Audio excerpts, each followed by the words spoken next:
Hello guys welcome to drone academy. நம்ம இன்னைக்கு இந்த வீடியோ பதிவில் பொருளாதாரம் ஒரு அறிமுகம் பார்க்க போகிறோங்க. சரி ஓகே கைஸ், நான் அதுக்கு முன்னாடி சில இன்ட்ரோ பாயிண்ட்ஸ் சொல்லிடுறேன், கவனிச்சுக்கங்க. ஸோ இது வரைக்கும் எக்கனாமிக்ஸ் நீங்கள் படிச்சிருக்கலாம். சார் நான் இப்போ தான் சார் புதுசாக ஸ்டார்ட் பண்ணுறேன், எனக்கு எக்கனாமிக்ஸ் தான் என்னன்னே தெரியல அப்படின்றவங்களும் இருக்கலாம் இங்கே. சார் எக்கனாமிக்ஸை எனக்கு எளிமையாக சொல்லிக் கொடுங்க, இதெல்லாம் எனக்கு ஞாபகம் வச்சுக்கிற மாதிரி சொல்லிக் கொடுங்க அப்படின்றவங்களும் இருக்கலாம். ஸோ எல்லாருக்கும் தேவைப்படக்கூடிய ஒரு வீடியோ தாங்க இந்த வீடியோ. ஸோ நம்ம ஒரு 35 ப்ளஸ் டாபிக்ஸை வந்து தொகுத்து சிலபஸ் ஃபுல்லாகவே கம்ப்ளீட் பண்ண போகிறோம் நம்ம துரோன் அகாடமியில். ஸோ அப்போ என்னன்னா, நீங்க வரக்கூடிய எந்த தேர்வா இருக்கட்டும், for example group 1, group 2, 2A, அடுத்தது குரூப் 4, இந்த 3 தேர்வுகளும் இந்த இயர்ல இருக்கு. ஸோ அப்ப என்னன்னா, இந்த 3 தேர்வுகளையும் கையாளும் விதமாக நாங்க என்ன பண்ணிடுறோம்னா, மொத்த டாபிக்ஸுமே தொகுத்து அழகா உங்களுக்கு புரியிற மாரி நடத்திடுறோம். அப்போ ஒரே ஒரு விஷயம் தான் நீங்க பண்ண வேண்டியதா இருக்கும். இந்த வீடியோ பதிவ முழுசா பாருங்க. எக்கனாமிக்ஸ்னா என்னன்றத அழகா ஷார்ட்கட்டோட தெரிஞ்சுட்டு போயிட்டே இருக்கலாங்க. ஃபார் எக்ஸாம்பிள்க்கு கான்செப்ட் இருக்கும், ஃபேக்ட்ஸ் இருக்கும். ஓகேங்களா? எக்கச்சக்கமான எக்ஸ்ட்ரா இன்ஃபர்மேஷன் இருக்கும். இது எல்லாத்தையுமே நான் என்ன பண்ண போறேன்னா, ஒரு டாபிக்லயுமே தரப்போறேன். ஸோ அப்போ என்னன்னா, ஒவ்வொரு டாபிக்ல நீங்க கவனிக்கும்போது நெறைய இன்ஃபர்மேஷன் கேதர் பண்ணிட்டு போலாம். இது உங்க பொருளாதாரத்த பத்தி நீங்க படிக்கும்போது, உங்க தேர்வுக்கு மட்டும் இல்லாம, உங்க வாழ்க்கைக்கும் இது உதவும் அப்படின்றத நீங்க தெரிஞ்சுக்கலாங்க. சரி ஓகே காய்ஸ், ஸ்டார்ட் பண்ணிடலாமா? இதுதான் நம்ம பண்ண போறோம்னு சொல்லிட்டோம். ஸோ 35 பிளஸ் டாபிக்ஸ ஃபுல்லாவே பார்க்க போறோம். ஃபர்ஸ்ட் டாபிக்கா நம்ம பார்க்க போறது பொருளாதாரம் ஒரு அறிமுகம். ஸோ உலகத்துடைய பொருளாதாரம் எப்படி வேணா இருக்கலாங்க. ஒரு ஏற்றம் இருக்கலாம், இறக்கம் இருக்கலாம். ஆனா இந்தியாவுடைய பொருளாதாரம் எப்பவுமே ஏற்றமா இருந்துட்டு இருக்குங்க. ஸ்டேபிளா என்ன பண்ணிட்டு இருக்கோம்னா, நம்ம குரோத் ரேட்ட பார்த்துட்டு இருக்கோம் அப்படின்னு சொல்லிட்டு தான் இந்த பிக் காமிச்சிருக்குங்க. இந்த ஃபர்ஸ்ட் பிக் ரொம்ப அழகா இருக்கு, பார்த்துக்கங்க. ஓகே கைஸ், நம்ம இப்போ 2 கான்செப்ட்ட பத்தி சொல்லப் போறோம். சார் பொருளியல்னா என்ன? பொருளாதாரம்னா என்ன? ஸோ ஃபர்ஸ்ட் பொருளியல். சமூக அறிவியலின் ஒரு கிளைத்துறை தான் சொல்றாங்க. சமூக அறிவியலின் ஒரு கிளைத்துறை. மனிதனின் விருப்பங்களையும், அது நிறைவு செய்யப்படுதலையும் குறிக்கிறது. சார் என்னுடைய விருப்பம் வந்து பார்த்தீங்கன்னு வச்சுக்கோங்களேன், சார் நான் ஒரு வீடு வாங்கணும். ஸோ நான் வீடு வாங்குறதுக்காக ஒரு பொருளாதார நடவடிக்கையில் ஈடுபடுவேன். வேலை செய்வேனா? அவ்வளோதாங்க. அவ்வளோதான் பொருளியல். ஸோ அப்போ சமூக அறிவியலின் ஒரு கிளைத்துறை என்பது, மனிதனின் விருப்பங்களை அதை நிறைவு செய்யப்படுது. நான் ஒரு வேலை செஞ்சு அதன் மூலமா லாபம் ஈட்டி அதன் மூலியமா நான் வீடு கட்டுறேன். இதுதான் பொருளியல் அப்படின்னு சொல்லிட்டு சொல்றாங்க. ஸோ அடுத்தது பொருளாதாரம்னா என்னன்னு சொல்லியிருக்காங்க பாருங்க. பொருட்கள் மற்றும் சேவைகளின் உற்பத்தி, விநியோகம், வர்த்தகம், நுகர்வு. ஸோ ஒரு இடத்துல ஒரு பொருளை உற்பத்தி பண்றாங்களா?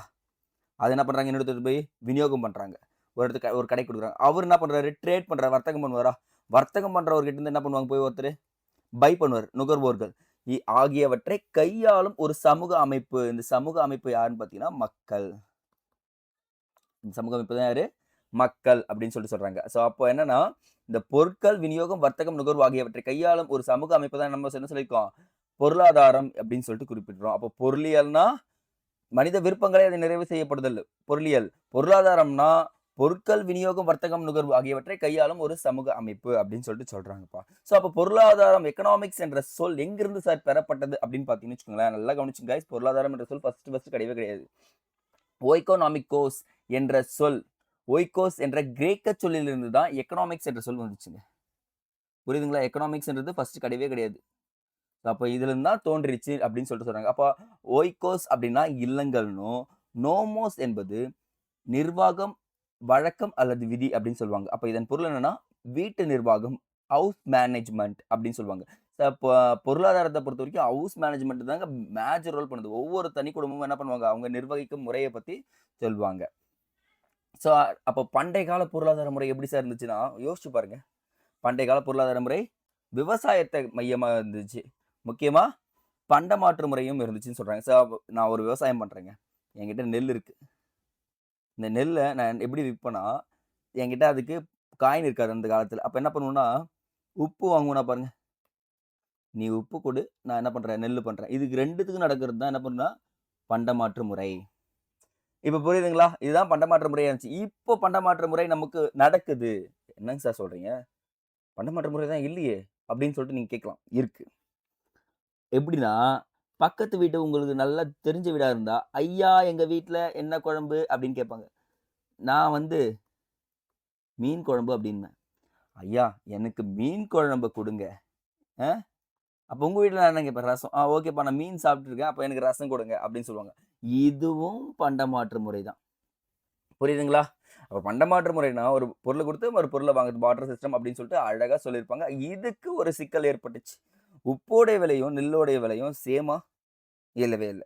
ஸோ இதனுடைய காஸ்ட் அதிகமா இருக்கிறதுக்கு வாய்ப்பு இருக்கு. இது ₹1000 இருந்துச்சுன்னா, இது வெறும் ₹100 இருக்கும். ஸோ இதுக்கான இடையில ஒரு நீதி வேணும் அப்படின்னு சொல்லிட்டு கேட்க ஆரம்பிச்சாங்க. அந்த நீதி தான் என்னவா வந்திருக்குன்னா, பணமா வந்திருக்குங்க. அந்த நீதி தான் என்ன வந்திருக்கு? பணமா வந்திருக்கு அப்படின்னு சொல்லிட்டு சொல்றோம். அப்ப பாருங்க, இந்த பிக்சர்ஸ பாருங்க. உங்களுக்கே அது ஈஸியா புரிஞ்சிரும். ஸோ நம்ம என்ன பண்றோம்னா, கடல் கடந்து சங்க காலத்துல என்ன பண்ணிருவாங்க, எந்த காலமா இருக்கட்டும். கடல் கடந்து போய் மீன் பிடிச்சிட்டு வருவாங்களா? புடிச்சிட்டு வந்து மீன் எடுத்துட்டு வருவாங்க. மீன் எடுத்துட்டு வந்து இவங்க குடுப்பாங்க. இவங்க என்ன பண்ணுவாங்க, ட்ரேட் பண்ண ஆரம்பிப்பாங்களா பண்டமாற்று முறையில. இது என்ன ஆகுதுன்னா, அங்கேயே ட்ரேட் பண்றவங்க இருக்காங்க. சந்தையில எடுத்துட்டு போய் ட்ரேட் பண்றவங்க இருக்காங்க பாருங்க. ஸோ இப்ப இவர் கையில ஒரு பொருள் இருக்கா? இவர் கையில ஒரு பொருள் இருக்கு. இதுதான் பண்டமாற்று முறை அப்படின்னு சொல்லிட்டு சொல்லுவாங்க. ஒரு குறிப்பிட்ட கால அளவுல என்ன ஆயிடுச்சுன்னா, சந்தை வைக்க ஆரம்பிச்சுட்டாங்கப்பா. சந்தைனா, அந்த இடத்துல நான் ஒரு பொருள் குடுத்து பொருள் வாங்கிக்கிறேன். அப்போ எல்லா எல்லா பொருட்களும் கிடைக்கக்கூடிய ஒரு இடம் தான் என்ன சொல்றேன்னா, சந்தை அப்படின்னு சொல்லுவாங்க. இப்ப நம்ம ஊர்ல கூட என்ன பண்ணுவாங்கன்னா, சந்தை போடுவாங்க. சார் நான் போயிட்டேன்னா, எல்லா பொருளையும் வாங்கிட்டு வந்துருவேன் சார். முள்ளங்கி, கத்திரிக்காய், வெங்காயம், தக்காளி அப்படி இப்படின்னு சொல்லிட்டு என்ன பண்ருவேன், வாங்கிட்டு வந்து என்னுடைய வீட்டு நிர்வாகத்த பார்ப்பேன். புரியுதுங்களா? அங்கேயே நான் சொன்னேன் ஹவுஸ் மேனேஜ்மென்ட்ன்னு சொல்லிட்டு, அததான் இங்க சொல்லியிருக்காங்க. ஸோ அப்படி அதனுடைய பரிணாம வளர்ச்சி பாருங்க. பண்டமாற்று முறையுடைய பரிணாம வளர்ச்சி, பணத்துடைய பரிணாம வளர்ச்சி. ஸோ தங்கம் குடுக்க ஆரம்பிச்சோம். அதுக்கப்புறம் என்ன பண்ணோம், காயின்ஸ் குடுக்க ஆரம்பிச்சோம். பணம் குடுக்க ஆரம்பிச்சோம். டிபிட் அந்த டெபிட் கார்ட்ன்னு சொல்லுவாங்கல்ல, அது குடுக்க ஆரம்பிச்சோம். அதுக்கப்புறம் ஒரு குறிப்பிட்ட காலத்தில ஏடிஎம், பேங்க், கம்ப்யூட்டர், டிஜிட்டல் அப்படின்னு சொல்லக்கூடிய நடமாடும் வங்கி. சார் இப்போ வர்த்தகம் எப்படி ஆக்கப்பட்டதுன்னா, இதுதான் அண்மை கால வர்த்தகம்ங்க. டிஜிட்டலைஸ் ஆகிடுச்சு. அவ்வளோதான். டிஜிட்டல் வர்த்தகம் அப்படின்னு சொல்லிட்டு சொல்றாங்க. ஸோ இதுதான் இங்க தெளிவா சொல்லியிருப்பாங்க. ஸோ இப்ப வரைக்குமே நான் என்ன பண்ணியிருக்கேன்னா, பொருளாதாரம் எப்படி இருந்திருக்கு, சந்தைகள் எப்படி இருந்திருக்கு அப்படின்னு சொல்லிட்டு ஒரு இன்ட்ரோ தான் குடுத்துருக்கேன். ஸோ இப்ப 2 மிகப்பெரிய கான்செப்ட்ட சொல்லப் போறேங்க. ஸோ இந்த கான்செப்ட்ட தெளிவா கவனிச்சுங்க. இது கண்டிப்பா உங்க தேர்வுக்கும் இல்ல, உங்க வாழ்க்கைக்கும் இல்ல, எல்லாத்துக்குமே பயன்படக்கூடிய ஒரு விஷயங்க. ஃபார் எக்ஸாம்பிள் நான் 2 எக்கானமி எழுதுறேன் பாருங்களேன். First one micro economy. Micro economy. இன்னொன்னு மேக்ரோ எக்கானமி. இன்னொன்னு என்னங்க? Macro economy. சார் அது என்ன சார் நான் படிச்சிருப்பேன் சார். நுண்ணணி பொருளாதாரம் அப்படின்னு சொல்லுவாங்கப்பா. நுண்ணிய பொருளாதாரம்னா, அ மைக்ரோ அப்படின்னு எடுத்துக்கலாமா? ஃபார் எக்ஸாம்பிள்க்கு தனிநபர்கள், தனிநபர்கள் பிளஸ் நிறுவனங்கள். இவங்கெல்லாம் சிறிய முடிவுகள் எடுத்து பொருளாதார நடவடிக்கைகளில் ஈடுபடுறது தான் மைக்ரோ எக்கனாமிக் அப்படின்னு சொல்லுவாங்க. அப்ப மைக்ரோ எக்கனாமிக்னா என்னன்னா, தனிநபர்கள், நிறுவனங்கள் பொருளாதார நடவடிக்கையில் ஈடுபட்டு அங்க குரோத் ஏற்பட்டுச்சுன்னா, அதுதான் என்ன சொல்றோம்? மைக்ரோ எக்கனாமிக் அப்படின்னு சொல்றாங்க சார். அப்ப மேக்ரோ சார் அப்படின்னு சொல்லி கேட்கலாம்ல. ஸோ மேக்ரோன்றது ரொம்ப ரொம்ப ஈஸிங்க. இப்ப நம்ம பயன்படுத்தலாம். பேரியல் பொருளாதாரம்னு சொல்லுவாங்க. இது நாட்டின் அல்லது உலகின் ஒட்டுமொத்த பொருளாதாரத்தையும் ஆய்வு செய்யும். ஃபார் எக்ஸாம்பிள் ஜிடிபி இத பத்திலாம் சொல்லுவாங்கல்ல, ஜிஎன்பி இது எல்லாத்தையுமே ஆய்வு செய்யறது தான் இந்த மேக்ரோ எக்கனாமிக் அப்படின்னு சொல்லுவாங்க. அப்ப மேக்ரோக்கும், மைக்ரோக்கும் உங்களுக்கு புரிஞ்சுச்சா பாருங்க டிஃபரெண்ட். தனிநபர்கள், நிறுவனங்கள் பொருளாதார நடவடிக்கையில் ஈடுபட்டால் அது என்னது மைக்ரோ எக்கனாமிக் அப்படின்னு சொல்லுவாங்க. மேக்ரோனா அ ஒரு நாட்டின் பொருளாதாரம் மற்றும் உலகின் ஒட்டுமொத்த பொருளாதாரத்தையும் ஆய்வு செய்வது மேக்ரோ எக்கனாமிக்ஸ் அப்படின்னு சொல்லிட்டு சொல்லுவாங்க. ஸோ இது 2த்த பத்தி நீங்க ஜஸ்ட் தெரிஞ்சுக்கிட்டா போதும். அதுக்கப்புறம் உள்ள வரும்போது நான் உங்களுக்கு டீட்டெயிலா சொல்லிடுறேங்க. சரி ஓகே. போலாமா? நம்ம 3 விதமான பொருளாதார அமைப்பு முறைகளை கொண்டிருக்கோங்க. ஸோ ஃபர்ஸ்ட் நான் இங்க எழுதிடுறேன். Capitalist economy. முதலாளித்துவ பொருளாதார முறை. அடுத்து சோசியலிஸ்டிக் எக்கனாமி. சமூக பொருளாதார முறை. Next mixed economic. இந்த 3த்த பத்தியும் நம்ம டீட்டெயில்டா பார்க்க போறோம். சார் என்ன சார் சொல்றீங்க? ஆமாங்க. வரக்கூடிய எந்த மெயின்ஸ்ல கொஸ்டின் கேட்டாலும் சரி என்ன பண்ணிடணும்? இத பத்தி முழுசா எழுதுற மாரி தான் நான் உங்களுக்கு குடுக்க போறேங்க. ஸ்டார்ட் பண்ணிடலாமா பாருங்க. முதலாளித்துவ பொருளாதார அமைப்பு அப்படின்னு சொல்லுவாங்க. ஸோ இவரு யாருன்னு தெரியுதா பாருங்க. இவர் தான் நம்ம ஆடம் ஸ்மித் 1774ல நாடுகளின் செல்வம் என்ற புத்தகத்தை எழுதி, நாடுகளின் செல்வம் இந்த புத்தகத்தை எழுதி, முதலாளித்துவ பொருளாதார முறை எப்படியெல்லாம் உலகிற்கு பயன்படும் அப்படின்னு சொல்லிட்டு தெளிவா சொல்லியிருப்பாருங்க. அதனால தான் இவர் பேசப்படுறாரு. அரசியல் பொருளாதாரத்தின் தந்தை என்றும், முதலாளித்துவத்தின் தந்தை என்றும், நுண்ணின பொருளாதாரத்தின் தந்தை என்றும் மைக்ரோ எக்கனாமிக்ஸ் சொன்னேன் பார்த்தீங்களா அது. செல்வ இலக்கண கோட்பாட்டின் தந்தை என்றும் அழைக்கப்படுபவர் யாருன்னா, ஆடம் ஸ்மித் தான். இவர் தான் உலகிற்கு தடையில்லா பொருளாதாரத்தை அறிமுகப்படுத்தியவர். அது மட்டும் இல்லாம, முதல் பொருளாதார முன்னேற்ற அறிஞர் அப்படின்றும் அழைக்கப்படுறாங்க. ஸோ அந்த தடையில்லா கொள்கையை உருவாக்கியவர் லேசி ஃபெயர் அப்படின்னு சொல்லுவாங்க கைஸ். அப்புறம் ஞாபகம் வச்சுக்கோங்க. தடையில்லா கொள்கைன்னா என்னன்னு உங்களுக்கு வரும். அதையும் நான் சொல்வேன். ஸோ தடையில்லா கொள்கையை உருவாக்கியவர். முதலாளித்துவ பொருளாதார அமைப்பை தடையில்லா பொருளாதாரம் என்றும் அழைப்பார். அப்போ சார் இதுக்கு இன்னொரு பேர் இருக்குன்னு கேட்டீங்கன்னா, கண்டிப்பா இருக்கு. அது மட்டும் இல்லாம சந்தை பொருளாதாரம் என்றும் அழைப்பார். சார் அப்போ என்ன சார் முதலாளித்துவ பொருளாதாரத்துனா அப்படின்னா, ஒரு தனியார் கம்பெனி இருக்குங்க. முதலாளித்துவ பொருளாதாரத்துல ஒரு பிரைவேட் கம்பெனி இருக்குன்னு வச்சுக்கோங்களேன். இங்க அரசு இருக்கு. ஓகேங்களா? கவர்ன்மென்ட் இருக்குன்னு வச்சுக்கோங்க. ஸோ யாருடைய ஆதிக்கம் அதிகமா இருக்குன்னா, இவங்க தான். ஏன்னா இவங்க ஒரு பொருள தயாரிக்கிறாங்க. இவங்க தான் விலைய நிர்ணயிப்பாங்க. இது சந்தைக்கு கொண்டு போவாங்க. நான் இங்க சந்தைக்கு கொண்டு போம்போது எனக்கு என்ன இருக்காது, தடையே இருக்காது. நான் போய் சேல் பண்ணிட்டு வந்துட்டே இருப்பேன். சார் நான் ரூ. 10 விக்கிறேன், ரூ. 10 தான் விப்பேன். ரூ. 5 விக்கிறேன், ரூ. 5 தான் விப்பேன். அப்படின்னு சொல்லிட்டு நிறுவனங்களே, முதலாளிகளே முடிவெடுப்பாங்க. இதன் மூலியமா என்ன ஆகும்னா, மக்களுக்கு தேவைப்படக்கூடிய பொருட்களை ஆராய்ந்து, ஆராய்ந்து என்ன பண்ணுவாங்கன்னா, சேல் பண்ண ஆரம்பிச்சுருவாங்க. சேல் பண்ண ஆரம்பிச்சது செம லாபமா கிடைக்குமா பாருங்க. அப்ப முதலாளித்துவ பொருளாதாரத்துல லாபம் மட்டுமே நிறைந்திருக்கும். அப்படின்னு சொல்லிட்டு சொல்லியிருக்காங்க. ஃபார் எக்ஸாம்பிள், இந்த பொருளாதார நடவடிக்கையை தீர்மானிப்பதில் அரசின் பங்கு குறைவாகவும், சந்தையின் பங்கு அதிகமாகவும் இருக்கும். இதில் உற்பத்தி நடவடிக்கைகள் தனியார் வசமே இருக்கும். அப்ப யாருடைய ரோல் மேஜரா இருக்குன்னா, பிரைவேட் செக்டாருடைய ரோல் மேஜரா இருக்கும். பொருட்கள் மற்றும் பணிகளை உற்பத்தி செய்யும் நிறுவனங்கள் லாப நோக்கத்தை முதன்மையாக கொண்டிருப்பார். கண்டிப்பாங்க. இந்த சமூகத்தலாம் முதன்மையா கொண்டிருக்க மாட்டாங்க. எனக்கு தேவை லாபம். அப்படின்னு சொல்லிட்டு சொல்லுவாங்க. ஸோ இதன் மூலியமா என்ன ஆகும்னா, அந்த நாடு பயங்கரமா என்ன ஆகும் முன்னேறிட்டு இருக்கும். ஃபார் எக்ஸாம்பிள்க்கு முதலாளித்துவத்தை பின்பற்றக்கூடிய நாடுகள் பார்த்தீங்கன்னா, USA, ஜெர்மனி, ஆஸ்திரேலியா, ஜப்பான் இவங்க எல்லாமே என்ன பண்றாங்கன்னா, முதலாளித்துவ பொருளாதாரத்தை பின்பற்றி என்ன பண்றாங்க, இப்போ முன்னேற்றம் அடைந்த நாடுகளா இருக்கிறார்கள். அப்படின்னு சொல்லிட்டு சொல்றாங்க. ஸோ இந்த அமைப்பினுடைய இயல்புகள் பாருங்க, தனியார் சொத்துரிமை அதிகமா இருக்கும். பொருளாதாரத்தில தனியார் இப்போ ஃபார் எக்ஸாம்பிள்க்கு அமெரிக்கால, USAல 1 கார் வச்சிருந்தா அவன் ஏழைங்க. என்னங்க சொல்றீங்க? ஆமாங்க. இந்தியால 1 கார் வச்சிருந்தா அவன் யாரு? பணக்காரங்க. இதுதான் தனியார் சொத்துரிமை. புரியுதுங்களா? 2வது தேர்ந்தெடுப்பதில் சுதந்திரம். நான் சுதந்திரமா தேர்ந்தெடுத்துப்பேன். எந்த தொழில் செய்யணும்னு சொல்லிட்டு நீங்க சொல்லக்கூடாது. நான் எடுத்துக்கிறேன் அப்படின்னு சொல்லுவாங்க. லாபம் நோக்கம் கொண்டது. போட்டியில் சுதந்திரம் இருக்கும். விலை இயக்க முறை இருக்கும். நான் தான் விலைய நிர்ணயிப்பேன். நீங்க வந்து விலைய நிர்ணயிக்கக்கூடாதுன்னு சொல்லுவாங்க. அரசின் பங்கு குறைவாக இருக்கும். இதனால என்ன ஆகும் கிடைக்கும்? வருமான ஏற்றத்தாழ்வு கண்டிப்பா இருக்குங்க. ஏன்னு வச்சுக்க முதலாளியாகவும் ஃபார் எக்ஸாம்பிள் ஒரு டயலாக் இருக்கும். Rich rich, poor poor. இதுதான் ஃபார்முலா. இதுதான் முதலாளித்துவத்தில இருக்கக்கூடியதுங்க. பணக்காரன் பணக்காரனாகவும், ஏழை ஏழையாகவும் இருப்பார் அப்படின்னு சொல்லக்கூடியது தான் இந்த இடத்துல சொல்லியிருக்காங்கப்பா. ஸோ அப்போ முதலாளித்துவ பொருளாதார முறை சொன்னவர் யாருன்னா, ஆடம் ஸ்மித். அந்த அப்படி என்னன்னு சொல்லிட்டு ஃபுல்லா டீட்டெயிலா பார்த்தோம். பின்பற்றக்கூடிய நாடுகள் பார்த்துட்டோம். இயல்புகளும் பார்த்துட்டோம். ஸோ அது மட்டும் இல்லாம நன்மை, தீமைகள் கேட்கறதுக்கும் வாய்ப்பு இருக்கு. ஸோ இந்த நன்மை, தீமைகள டீட்டெயிலா சொல்றேன் பாருங்க. ஸோ எப்பவுமே ஒரு விஷயம் தான் அதில நல்லதும் இருக்கும், கெட்டதும் இருக்கும். இப்ப தானாக இயங்குதல் அப்படின்னா என்னன்னா, அரசாங்கத்தின் எந்த தலையீடும் இல்லாமல் பொருளாதாரம் தானாகவே இயங்கும். நான் உன் தலையிடலாம் மாட்டேன்ப்பா. நானே இயங்கிக்கிறேன்னு சொல்றேன். ஃபர்ஸ்ட் நன்மைகள் ஃபுல்லா சொல்லிடுறேன். சரிங்களா? அடுத்தது வளங்களை திறமையாக பயன்படுத்தல். அனைத்து வளங்களையும் திறமையாக பயன்படுத்துவாங்கப்பா.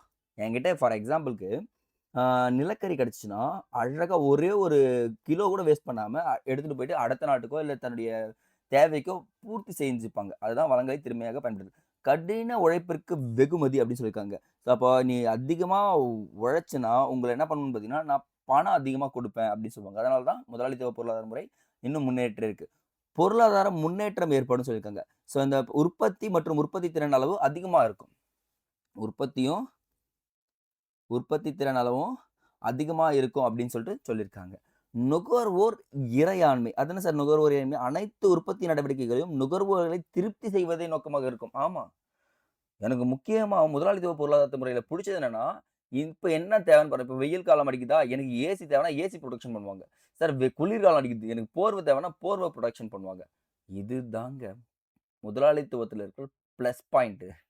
அடுத்து மூலதன ஆக்க விகிதம் அதிகரித்தல், புதிய தொழில்நுட்ப முன்னேற்றம் கண்டிப்பாக இருக்குங்க. ஸோ லாபம் நோக்கமாக இருந்தாலும், புதிய தொழில்நுட்பத்தில் முதலீடு செய்து தரமான பொருட்களை உற்பத்தி செய்வார்கள். அதுதான் நிஜம். நீ எவ்வளோதான் இருந்தாலும் சரி, ஆட்டோமேட்டிக்கா புதிய தொழில்நுட்பத்துக்கு முதலீடு செஞ்சுட்டே இருப்பாங்க. புதுசா ஒரு பொருள் பார்த்தீங்கன்னு வச்சுக்கோங்களேன், வாங்கு. அதன் மூலியமா லாபம் என்னன்றத பாருன்னு சொல்லக்கூடியது ரிஸ்க் இருக்கக்கூடிய ஃபேக்டர் தான் முதலாளித்துவ பொருளாதார முறை. சார் அப்ப தீமைகள் பத்தி சொல்லுங்க சார் அப்படின்னு பார்த்தீங்கன்னு வச்சுக்கோங்க. கண்டிப்பா இருக்குங்க. முதலாளித்துவ பொருளாதாரத்துல வருமானம் மற்றும் செல்வம் ஒரு சிலர் கைகள்ல மட்டும் தான் இருக்கும். எல்லார் கையிலும் கேட்டுக்குமா இருக்காது. அதான் rich are rich, poor are புவர்ன்னு சொல்லியிருப்போம்.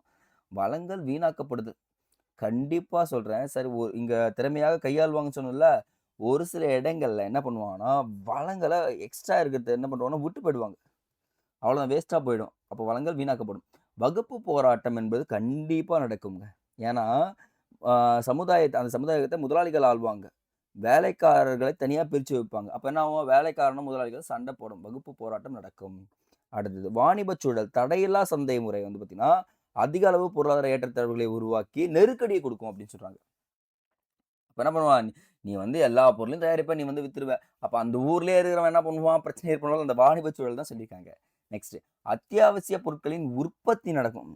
சில இடங்கள்ல லாபம் பெறுவதற்காக வாய்ப்பு இருந்தாலும், தீங்கு விளைவிக்கக்கூடிய பொருட்கள் உற்பத்தி செய்யப்படும் அப்படின்னு சொல்லுவாங்க. ஃபார் எக்ஸாம்பிள் மது, சிகரெட் அதெல்லாம் என்ன பண்ணும்னா, அத்தியாவசியம் எல்லா பொருட்களும் வந்து உற்பத்தி பண்ணி குடுத்துருவாங்க. இதெல்லாம் மிகப்பெரிய டிராபேக்ஸா முதலாளித்துவ பொருளாதாரத்துல இருக்கு அப்படின்னு சொல்லிட்டு சொல்லியிருக்காங்க. அப்ப முதலாளித்துவ பொருளாதாரம்னா யார் வரணும்? ஆடம் ஸ்மித் தான் வரணும். ஸோ அவருங்க டிசைட் பண்றது தாங்க வேலை. அவங்க சொல்றது தான் இது. அப்ப இதை சந்தை பொருளாதாரம் என்றும், அது தடையில்லா பொருளாதாரம் என்றும் அழைப்பார் அப்படின்னு சொல்லிட்டு டீட்டெயிலா பார்த்து முடிச்சாச்சுங்க. சரி ஓகேங்க. நெக்ஸ்ட் ஒருத்தர பார்க்கலாமா? ஜஸ்ட் ஒரு தடவ பாருங்க. வந்துடுறேன்.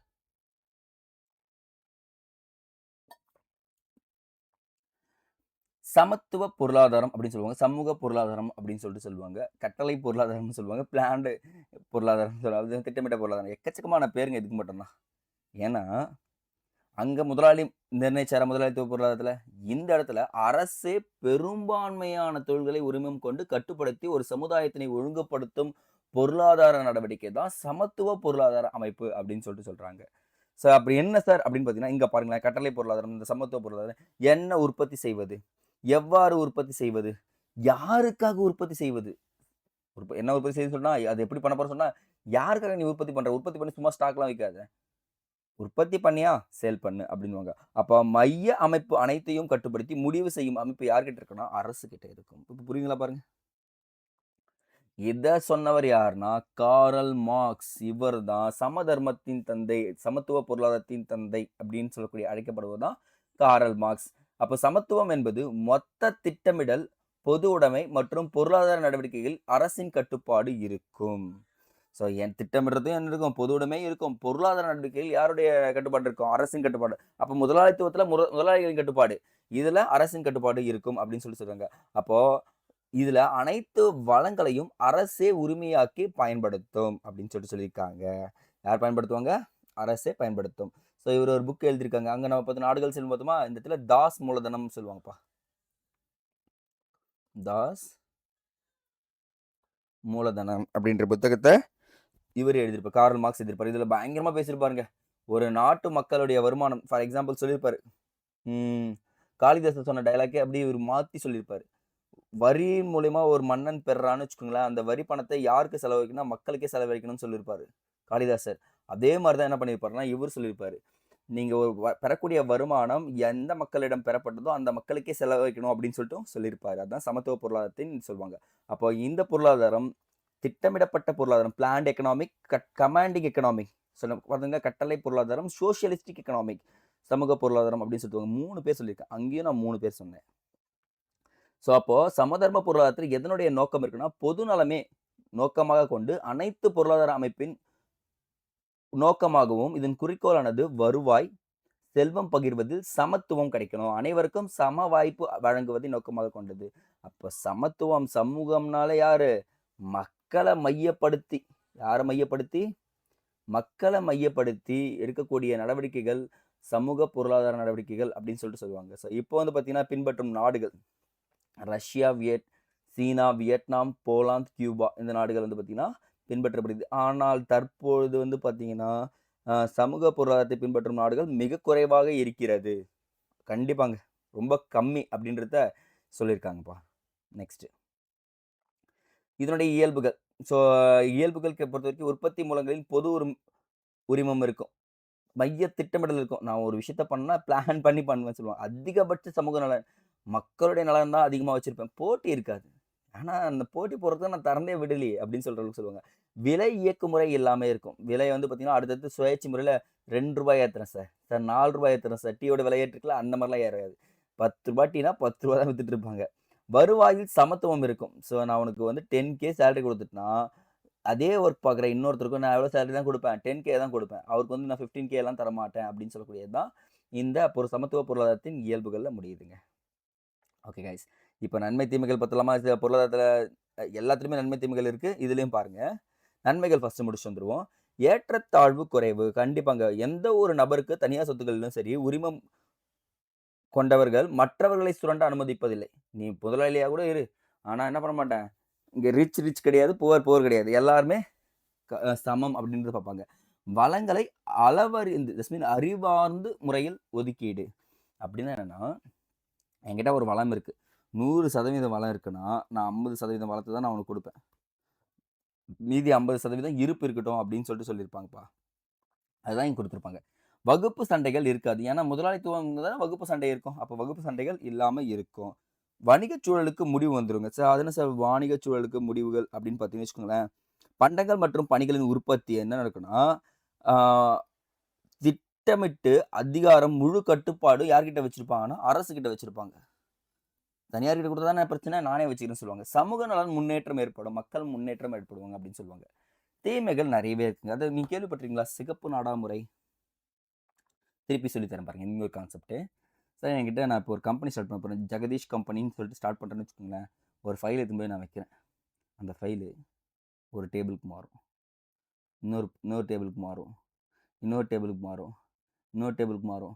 கிட்டத்தட்ட ஒரு 100 டேபிளுக்கு மேல அதிகாரிகள் கிட்ட மாறி, சைன் பண்ணி வாங்கிறதுக்குள்ள நான் கம்பெனி ஸ்டார்ட் பண்றேன்ற ஆசையே வுட்டு போயிடும்.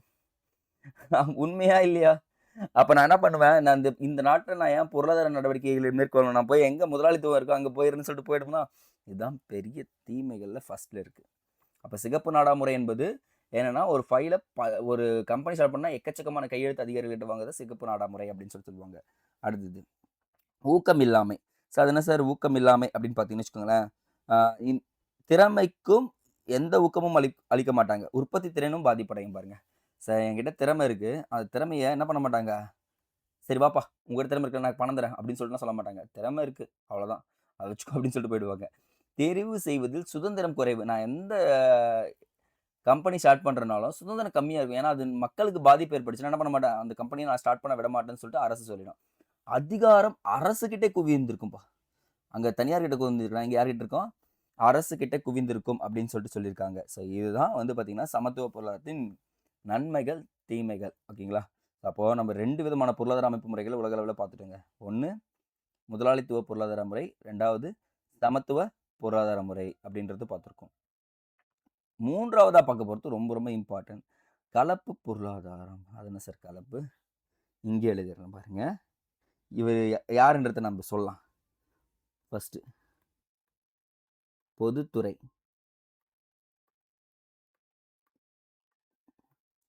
தனியார் துறையும் சேர்ந்து ஒரு பொருளாதார நடவடிக்கையில் ஈடுபட்டால் அதுதான் கலப்பு பொருளாதாரம். முடிஞ்சுச்சா பாருங்க. பொதுத்துறையும், தனியார் துறையும் சேர்ந்து ஒரு பொருளாதார நடவடிக்கையில் ஈடுபட்டால், அதுதான் என்ன சொல்லியிருக்கேன் நானு, கலப்பு பொருளாதாரம் அப்படின்னு சொல்றாங்க. இந்த பொருளாதார முறையை உலகிற்கு கொண்டு வந்தவர் யாருன்னா, அதோ இருக்கார்ல நம்ம தலைவர் ஜே.எம். கீன்ஸ். இவர் தான் கொண்டு வந்திருப்பாருங்க. இந்த ஜே.எம். கீன்ஸ் யாருன்றத சொல்றேன் பாருங்க. பேரியல் பொருளாதாரத்தின் தந்தை என்று அழைக்கப்படுபவர் யாருன்னா இவர் தான். இவர் தான் க கலப்பு பொருளாதாரத்தின் தந்தை என்றும் அழைக்கப்படுவார். அது மட்டும் இல்லாம, புதிய பொருளாதாரத்தின் தந்தை என்று அழைக்கப்படுபவர் இவர் தாங்க. புதிய பொருளாதாரத்தின் தந்தை என்றும் அழைக்கப்படுபவர் யாருன்னா, இந்த ஜே.எம். கீன்ஸ் தான் சொல்றாங்க. அப்போ கலப்பு பொருளாதார முறைக்கு இந்தியா ஒரு முன்னோடியாகும் அப்படின்னு சொல்லியிருக்காங்க. இப்போ கலப்பு பொருளாதாரம் என்ற சொல்லை முதலில் பயன்படுத்தியவர் யாருன்னா, ஜே.எம். கீன்ஸ் தான். ஸோ இப்போ அவங்க 2 பேர் எழுதின புக்கையும் பார்த்துட்டோம். ஆடம் ஸ்மித் நாடுகளின் செல்வம். கார்ல் மார்க்ஸ் தாஸ் மூலதனம். தலைவர் ஒரு புக் எழுதியிருக்காரு. வேலைவாய்ப்பு, வட்டி மற்றும் பணம் பற்றிய பொதுவான கோட்பாடு அப்படின்ற புத்தகத்துல நெறைய விஷயங்கள சொல்லியிருப்பாருங்க. ஸோ இவரும் வந்து சொல்லியிருப்பாரு. 1934 வாக்குல. ஓகேங்களா? ஸோ நெக்ஸ்ட் வேர்ல்டு வார் வந்தா என்ன பண்ணணும்? ஃபர்ஸ்ட் வேர்ல்டு வார்லயே நெறைய பிரச்சனைகள் பார்த்துட்டீங்க. செகண்ட் வேர்ல்டு வார் வந்தா என்ன பண்ணணும்ன்றது எக்கச்சக்கமா சொல்லியிருப்பாரு. தற்பொழுது வடகொரியா, சீனா, Venezuela, France, Japan, Sweden, America, Brazil, India. Sir என்ன சார் சொல்றீங்க? ஃபர்ஸ்ட் வந்து பார்த்தீங்கன்னா, இவங்கலாம் முதலாளித்துவத்தில இருந்தீங்களே சொன்னீங்களே. சரி இவங்கலாம் சமூகத்தில இருந்தோம்னு சொன்னீங்களே. இப்ப என்ன சார் எல்லாரும் கலப்பு பொருளாதாரத்துக்கு வந்துட்டாங்க அப்படின்னு கேட்டீங்கன்னா, ஏன்னா எல்லாருக்குமே தெரிய ஆரம்பிச்சுச்சு. நம்ம முதலாளித்துவ பொருளாதாரத்தை பின்பற்றும்போது முதலாளிகள் ஆதிக்கம் இருக்கும். சமூக பொருளாதாரத்தை பின்பற்றும்போது அரசின் ஆதிக்கம் இருக்கும். அப்போ இந்த 2 ஆதிக்கமும் குறைவாக இருந்து சம பங்கு குடுத்தோம்னா, நமக்கு என்ன ஆகும்? பொருளாதாரம் முன்னேற்றம் அடையும். வேலை வாய்ப்பு கிடைக்கும். அவங்களுடைய முக்கிய நோக்கமே என்னது? வேலை வாய்ப்பு கிடைக்கும். வறுமை ஒழிக்கப்படும். இதற்காகவே அனைத்து நாடுகளும் இப்போ கிட்டத்தட்ட ஒரு 60% 70% நாடுகள் என்ன பண்ணுதுன்னா, கலப்பு பொருளாதார முறையை தான் பின்பற்றுகிறது. இதுதாங்க சொல்றாங்க. அப்ப இந்தியா ஒரு கலப்பு பொருளாதாரத்தை பின்பற்றும் நாடு அப்படின்னு சொல்லிட்டு சொல்லிடலாங்க. அப்போ கலப்பு பொருளாதாரம்னா தனியார் துறையும் பொதுத்துறையும் சேர்ந்து செயல்படுவது அப்படின்றது தெரிஞ்சுங்க. அப்போ கலப்பு பொருளாதாரத்தின் இயல்புகள்: சொத்து, உற்பத்தி சாதனங்களின் உரிமை செய்யவும், பொது மற்றும் தனியார் துறைகளில் இணைந்திருக்கவும், பொருளாதார திட்டமிடல் இத பத்தியும் சொல்லியிருக்காங்க. அது மட்டும் இல்லாம பொருளாதார பிரச்சனைகளுக்கு தீர்வு காணப்படும். இதுதான் வந்து பார்த்தீங்கன்னா, இயல்புகள்ல முடிக்கிறாங்கப்பா. ஜஸ்ட் இயல்புகள் தெரிஞ்சுக்க போதும். ஆனா நன்மைகள், தீமைகள் ரொம்ப ரொம்ப இம்பார்ட்டன்ட். என்னங்க சார் சொல்றீங்க? ஆமாங்க. அதிவேக பொருளாதார வளர்ச்சி இருக்குமா பாருங்க. ஒரு பக்கம் போட்டி மனப்பான்மை இருக்கும். பிரைவேட் பிளஸ் பப்ளிக் 2 பேருமே சேர்ந்து என்ன பண்ணுவாங்க? நான் முன்னேற்றம், நான் பெரியவனா, நான் பெரியவனா, சின்னவனான்னு சொல்லிட்டு அடிச்சு காமிப்பேன்னு சொல்லுவாங்கல்ல, அந்த மாரி காமிப்பாங்க. சமமான பொருளாதார வளர்ச்சி இருக்குமா பாருங்க. அது என்ன சார் சமமான பொருளாதார வளர்ச்சினா, வேளாண்மை இருக்கட்டும், தொழிற்சாலையா இருக்கட்டும், நுகர்வு பண்டங்களா இருக்கட்டும், மூலதன பண்டங்களா இருக்கட்டும், இது எல்லாத்துலயுமே என்ன பண்ணுவாங்க? சமமான வளர்ச்சியை ஏற்படுத்தணும் அப்படின்னு சொல்லிட்டு சொல்லுவாங்க. கிராமங்களும், நகரங்களும் சமமா இருக்கணும்னு சொல்லுவாங்க. வளங்களை சரியாக பயன்படுத்துதல். கண்டிப்பாங்க. ஏன்னா, வளங்கள சரியாக பயன்படுத்துதல் அரசு தான் உறுதிப்படுத்தும். அந்த அரசு என்ன பண்ணும்னா, முக்கிய நடவடிக்கைகள் எடுக்கும். தனியார் துறைக்கு மறைமுகமாக கட்டுப்படுத்தும். ஆமா. நீ வந்து அதிகமாலாம் வந்து வேஸ்ட் பண்ணக்கூடாது. வேஸ்ட் பண்ணா உன் மேல ஃபைன் போடுவோம்னு சொல்லிட்டு கட்டுப்படுத்தும் மறைமுகமாக. பொருளாதார சமத்துவம் கண்டிப்பா இருக்குங்க. ஏன்னா சமத்துவம் எப்படி குடுப்பாங்கன்னா, அரசு வருவாய் வரியை விதிப்பதற்கு என்ன பண்ணும்னா, தயங்கவே தயங்காது. வரி விதிச்சு என்ன பண்ணுவோம்? சமத்துவம் கொண்டு வருவோம். இப்ப ஜியோன்னு ஒரு கம்பெனி இருக்கு. ஏர்டெல்னு ஒரு கம்பெனி இருக்குன்னு வச்சுக்கோங்களேன். டாரிஃப் யாருனா இன்கிரீஸ் பண்ணாங்கன்னா, அவங்க மேல அதிகமா வரி விதிச்சு பொருளாதார சமத்துவத்த கொண்டு வருவாங்க. இதுதான் நன்மைகள் சொல்லுவாங்க. தீமைகள்ல கண்டிப்பா இருக்கு. ஒருங்கிணைப்பு இல்லைங்க. இப்ப மிகப்பெரிய குறைபாடே இதாங்க. இவ்விரண்டும் வெவ்வேறு நோக்கங்களுடன் செயல்படுவதால் பிரச்சனைகள் இருக்கும். ச ஒண்ணு வந்து பார்த்தீங்கன்னு வச்சுக்கோங்களேன், இப்போ தனியார் துறை இருக்குன்னா லாப நோக்கம் இருக்குமா? பொதுத்துறை இருக்குன்னா சேவை நோக்கம் இருக்கும். சார் என்னங்க சார் சொல்றீங்க? ஆமாங்க. பொதுத்துறைய பொறுத்தவரைக்கும் எனக்கு குட் குவாலிட்டி ப்ராடக்ட்ஸ் வேணும். அதே டைம் எல்லாரையும் ரீச் பண்ணணும்னு சொல்லுவாங்க. ஆனா பிரைவேட் செக்டார் எனக்கு லாபம் வேணும், எல்லாரையும் ரீச் பண்ணணும்னு சொல்லுவாங்க. அவ்வளோதான். அப்ப குட் குவாலிட்டீஸ்ன்றது அவங்க 3 குவாலிட்டியா பிரிப்பாங்க. அதுதான் பிரச்சனையா இருக்கு. 2வது போட்டி மனப்பான்மை இருக்கும். கண்டிப்பா இருக்கும். இப்போ ஒண்ணும் இல்ல. நான் டீ கடை ஆரம்பிச்சுட்டேன். டீ கடை ஆரம்பிச்சு நல்லா போயிடுச்சு. ஒரு நாளைக்கு நான் ரூ. 5000 சம்பாரிக்கிறேன்னு வச்சுக்கோங்களேன். பக்கத்திலேயே என் ஃப்ரெண்ட் இன்னொரு டீ கடை போட்டுருவான். அதுக்கு பேரு தான் போட்டின்றது. அவன் என்ன பண்ணுவான்? என்ன விட ரூ. 6000 சம்பாரிப்பான். முடிஞ்சுச்சு. அப்ப என்னுடைய பொருளாதார நடவடிக்கையில என்ன ஆயிடும்? இவனுக்கு கிட்டத்தட்ட ஒரு 3000 அவனுக்கு லாபம் போற மாரி இருக்கும். பக்கத்தில டீ கடை போடுறான். அதுதான் போட்டி மனப்பான்மை. திறமையின்மை.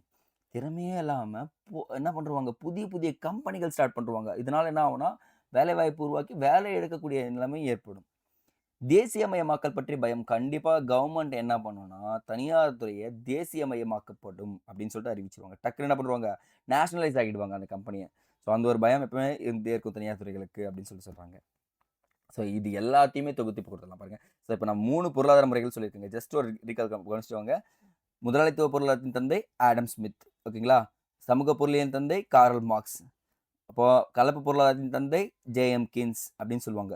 ஏன்னா, இது 3த்தையும் தெரிஞ்சுக்கினா தான் இந்தியா ஒரு கலப்பு பொருளாதாரத்தை பின்பற்றும் நாடு அப்படின்னு தெரிஞ்சுக்கலாம். சார் அப்போ நம்ம வந்து எடுத்த உடனே, சார் இந்தியா கலப்பு பொருளாதாரத்தை பின்பற்றும் நாடு.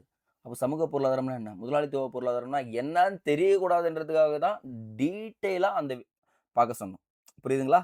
இப்ப இத வச்சு நம்ம என்ன பண்ணலாம்னா, டிஃபரெண்ட் பார்த்துக்கலாம் பாருங்களேன். தன்மைகள், முதலாளித்துவம், சமதர்மம், கலப்பு பொருளாதாரம். இதுக்கு டிஃபரெண்ட் பாருங்களேன். உற்பத்தி மூலங்களின் உரிமை. நான் உற்பத்தி பண்ணா தனியார் உரிமை அதிகமா இருக்கும். அரசுடைய உரிமை அதிகமா இருக்கும். தனியார் பிளஸ் பொதுத்துறை உரிமை அதிகமா இருக்கும்னு சொல்றாங்க. பொருளாதார நோக்கம் வந்து பார்த்தீங்கன்னா, லாபம் நோக்கம். அவ்வளோதான். எனக்கு ஆனா இங்க பாருங்க சமூக நலன் வேணும். மக்கள் நல்லா இருக்கணும். அது மட்டும் இல்லாம சமூக நலன் மற்றும் லாப நோக்கமும் இருக்கணும் அப்படின்னு சொல்லக்கூடியது தான் கலப்பு பொருளாதாரம். அப்படியே பாருங்க இது 2த்தையும் பிளஸ் பண்ணிட்டே இருப்பாங்க எல்லா இடத்துலயும். பார்த்துட்டே வாங்க. மைய பிரச்சனைகளின் தீர்வு. தடையில்லா சந்தை முறை. நான் எங்க வேணா போவேன் ட்ரேட் பண்ணுவேன். ஒன்றிய அரசின் திட்டமுறை இருக்கும். ஆனா இங்க என்னன்னா, தடையில்லா சந்தையும் இருக்கும். மத்திய அரசின் திட்டமுறையும் இருக்கிறது. அரசின் பங்கு. மூலப்பொருட்கள் கட்டுப்பாடு மட்டும் இருக்கும். ஸோ நீ வந்து ரா மெட்டீரியல் வாங்குறீல அதுக்கு மட்டும் கட்டுப்பாடு இருக்கும். ஆனா முழு ஈடுபாடு அரசு கிட்ட தான் இருக்கும் இங்க. ஆனா குறைந்த பங்கு இருக்கும். ஓகேங்களா? இங்க குறைந்த பங்கு இருக்கும். வருமான பங்கீடு சமநிலையற்ற. ஏன்னா பணக்காரன் பணக்காரன், ஏழை ஏழைன்னு பார்த்தோம். ஆனா இங்க சமநிலையா இருக்கும். ஆனா குறைந்த சமநிலையற்ற. அதிகமாவும் இருக்காது, கம்மியாவும் இருக்காது அப்படின்னு சொல்லிட்டு சொல்லியிருக்காங்க. நிறுவனத்தன்மை. தனியார் நிறுவனம் இருக்கும், அரசு நிறுவனம் இருக்கும். ஆனா இங்க தனியார் மற்றும் அரசு நிறுவனங்கள் நம்ம ஆல்ரெடி பார்த்தது தான் அங்கேயும் சொல்லியிருக்காங்க. பொருளாதார சுதந்திரம். அப்போ ஒரு முழுமையான சுதந்திரம் இருக்கும். சுதந்திரமின்மை இருக்கும். கட்டுப்பாடுடன் கூடிய சுதந்திரம். இப்ப சொல்லிக்கலாம் நேஷனலைஸ் ஆகிடுவாங்க டக்குன்னு சொல்லிட்டு அதுவும் இருக்கும். சமமின்மை. கண்டிப்பா சமமெல்லாம் இருக்காது. திறமையின்மை. கண்டிப்பா திறமையின்மை அங்கேயே பார்த்துட்டோம். சமமின்மையும் இருக்கும், திறமையின்மையும் இருக்கக்கூடியது தான் யாரு? கலப்பு பொருளாதாரம் அப்படின்னு சொல்லியிருக்காங்கப்பா. So that's enough guys. So மெயின்ஸில் கேட்டாங்கன்னா இந்த பாயிண்ட்ஸ்லாம் நீங்கள் எழுதிங்கன்னா செம்ம மார்க் எடுக்கலாம். அட் த சேம் டைம் ஒன்று சொல்கிறேன் கேட்டுங்க, பொருளாதாரம்னா என்னன்னு இவ்வளோ தானே ஷார்ட் அண்ட் ஸ்வீட்டாக நான் சொல்லியிருக்கேன். ஒரு முறை ஆனால் பார்க்கும்போது முழுசாக பாருங்கள், பண்ணும்போது ரீகால் எக்ஸாம் போகிறீங்களா, ஜஸ்ட் இந்த ஒரு வீடியோவை ஒரு எல்லா நான் போடுற எல்லா டாப்பிக்குமே ஒரு கிளான்ஸ் நீங்கள் பார்த்துட்டு போனாலே போதும். ஆல்மோஸ்ட் டன்ங்க. ஆல்மோஸ்ட் நீங்கள் டன் பண்ணிடலாம் அப்படின்றது சொல்லிடுறேன். சரி ஓகே கைஸ். இப்போ நான் ஒரு விஷயம் சொல்கிறேன், நல்லா நோட் பண்ணிக்கோங்க கைஸ். ஸோ இந்த வீடியோ பதிவு முடிஞ்ச உடனே இந்த டிஸ்கிரிப்ஷனுக்கு கீழே நம்ம டெலகிராம் லிங்க்குடைய லிங்க் தரேங்க. டெலகிராம் சேனலுடைய லிங்க் தரேன். அதில் ஜாயின் பண்ணாதவங்க எல்லாருமே கண்டிப்பாக ஜாயின் பண்ணுங்கள். அப்போ தான் நம்ம அப்லோட் பண்ணக்கூடிய வீடியோஸ் எல்லாமே உங்களுக்கு வரும். அந்த நோட்டிஃபிகேஷன் காமிச்ச உடனே ஒவ்வொரு வீடியோவும் பார்க்கலாம். சரிங்களா? ஸோ வர்றப்ப எல்லாமே எடுத்து வச்சு அழகாக நோட்ஸ் மேக் பண்ணிக்க. நான் எப்பவும் சொல்கிறேன், நல்ல பேஸ் போட்டுட்டுனா பில்டிங்கை எழுப்பிடலாம். அதே மாதிரி தான் எக்கனாமிக்ஸை பொறுத்த வரைக்கும் புரிஞ்சு படிச்சிங்கன்னா லைஃப்லேயும் சரி, உங்கள் சொசைட்டிலையும் சரி, உங்களுடைய அங்கீகாரம் என்பது எப்பவுமே இருக்கும். அதுதான் எக்கனாமிக்ஸ் எப்பவுமே கொடுத்துட்டே இருக்கும் அப்படின்றத நம்ம சொல்லிடலாங்க. ஓகே கைஸ், எல்லாமே நம்ம சொன்ன மாதிரியே கொண்டு போயிடுவோம். தொடர்ந்து பார்த்துட்டே இருங்க. எல்லா வீடியோஸுமே முழுசாக பாருங்கள். தேர்வில் ஒரு போஸ்டிங் வாங்கிட்டு ஹாப்பியாக லைஃப்பை ஸ்டார்ட் பண்ணுங்கள். ஓகே கைஸ், அடுத்த வீடியோ பற்றி சந்திக்கலாம். நன்றி.